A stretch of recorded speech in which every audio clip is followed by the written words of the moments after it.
Bismillahirrahmanirrahim. Assalamualaikum warahmatullahi wabarakatuh. Jumpa lagi anak-anak dengan Bu Ika pada materi pembelajaran ekonomi kelas 11. Pada kesempatan kali ini kita akan mempelajari tentang materi APBN. Sahabat belajar semua, sebagaimana kita ketahui pandemi COVID-19 yang sedang terjadi di Indonesia ini membawa dampak terhadap kegiatan perekonomian Indonesia. Dampak seperti apa yang dihadapi oleh dunia perekonomian Indonesia? Mungkin bisa kalian lihat ada beberapa usaha produktif yang mengalami hambatan untuk menjalankan usahanya. Ada beberapa UMKM yang terpaksa harus tutup usaha karena adanya pandemi COVID-19, dan tidak terkecuali bagi para konsumen di seluruh Indonesia itu mengalami penurunan daya beli.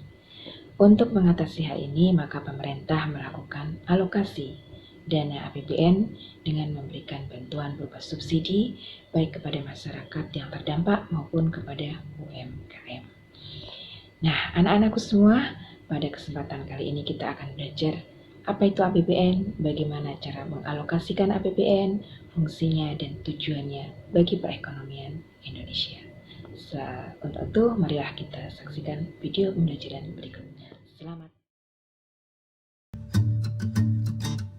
APBN adalah suatu daftar yang memuat tentang perincian sumber-sumber pendapatan negara dan jenis-jenis pengeluaran negara dalam waktu 1 tahun. Untuk selanjutnya, anak-anak, ini adalah postur APBN 2020. Silahkan kalian perhatikan, ada istilah RAPBN, ada istilah APBN. Jadi benar anak-anak, RAPBN itu adalah rencana APBN, sedangkan yang namanya APBN adalah anggaran pendapatan dan belanja negara.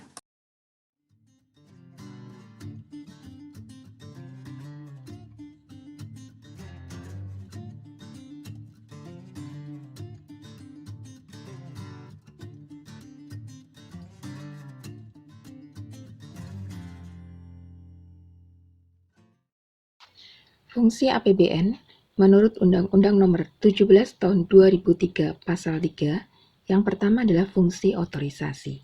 Yang dimaksud dengan fungsi otorisasi bahwa anggaran negara itu menjadi dasar untuk melaksanakan pendapatan dan belanja pada tahun yang bersangkutan, sehingga pembelanjaan atau pendapatan dapat dipertanggungjawabkan kepada rakyat. Kemudian yang kedua, fungsi perencanaan. Anggaran negara dapat menjadi pedoman negara untuk merencanakan kegiatan pada tahun tersebut. Fungsi yang ketiga yaitu fungsi pengawasan. Anggaran negara harus menjadi pedoman untuk menilai apakah kegiatan penyelenggaraan pemerintahan sudah sesuai dengan ketentuan yang telah ditetapkan atau belum. Adapun fungsi yang keempat yaitu fungsi alokasi. Anggaran negara harus diarahkan untuk mengurangi pengangguran dan pemborosan sumber daya, serta meningkatkan efisiensi dan efektivitas perekonomian.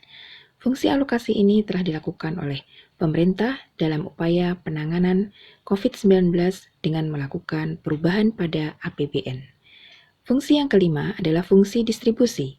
Kebijakan anggaran negara harus memperhatikan rasa keadilan dan kepatutan, sehingga keseimbangan pembagian pendapatan bisa tercipta. Kemudian yang terakhir adalah fungsi stabilisasi. Anggaran pemerintah menjadi alat untuk memelihara dan mengupayakan keseimbangan fundamental perekonomian.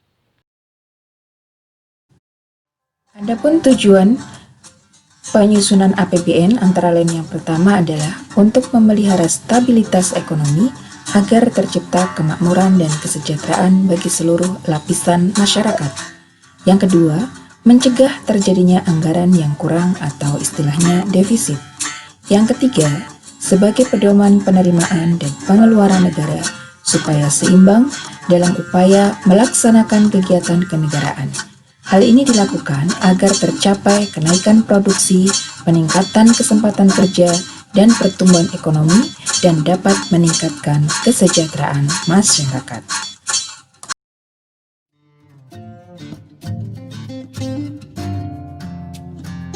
Baik anak-anak semua, ini adalah materi pembelajaran kita yang pertama mengenai APBN, yaitu tentang pengertian, kemudian fungsi, tujuan, dan mekanisme penyusunan APBN. Untuk selanjutnya, silakan bisa kalian baca kembali modul yang sudah kalian miliki untuk memperkaya pengetahuan yang sudah kalian dapatkan dari hasil pembelajaran hari ini. Sebagai penutup pembelajaran, Ibu akan memberikan sebuah uji kompetensi untuk mengetahui tingkat kepahaman kalian akan materi yang sudah kita pelajari untuk hari ini. Silakan untuk uji kompetensi bisa kalian buka pada link tautan berikut ini atau bisa kalian lihat pada deskripsi di channel YouTube yang sudah Ibu sediakan.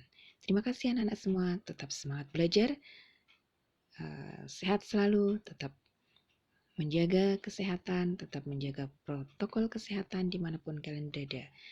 Sampai jumpa pada pertemuan selanjutnya. Terima kasih. Wassalamualaikum warahmatullahi wabarakatuh.